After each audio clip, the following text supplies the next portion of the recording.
මේ සමාජ බහුතරයක් ගත්තාම මිනිස්සුන්ගේ හැඟීම් කැත නැතුව පිට කරන තැනක් තමයි ගෙදර.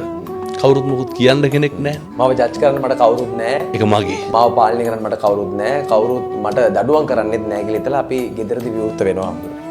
නමුත් මිනිස්සු හික්මෙන්න ඕන කොතනද? වැඩි ප්‍රමාණයකට. තේරුම් ගන්න පුළුවන් නම් හික්මෙන්න ඕන තැන නොහික්මෙනකොට අර ගෙදර පෞල් ජීවිතේ තන්නේ කරම අමුසොහනක් වාගේ වෙනවා. මේක හරි වැදගත් අපේ යහන උදවියට. මේ දෙන පණිවිඩය තමයි එක මොහොතකවත් හිත රිදවන්න එපා එකයි. පුරුදු වෙන්න ඕන එක. ඒ සැනින් අපිට ජීවිතේ මරණකම් විඳවන්න වෙනවා හොඳේ. මරණකම් විඳවන්න වෙනවා. තාත්තා ගෙදර කලින් දවසේ දබර වෙලා.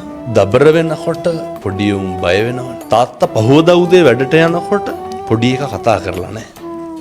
තාත්තා හැන්දෑවේ එනකොට පොඩි කාට සෙල්ලම් බඩු ටිකක් අරගෙන එනවා. එනකොට මොකද්ද දැක්කේ? මුළු ගමම තනි පස් කන්දකට යට වෙලා. ඒක අස්සට දරුවත් ඉන්නවා ඒකේ බිරිඳත් ඉන්නවා. ඒ පොඩි එකා මැරුණේ මොන හිතකින්ද? තාත්තා තරහ වෙලා. මිනිස්සු පුරුදු වෙන්න ඕනේ මේකේ ඉන්නකොට අවිනිශ්චිත භාවයේ තේරුම් ගන්න. කවුද දන්නේ මොකක් වෙයිද කියලා?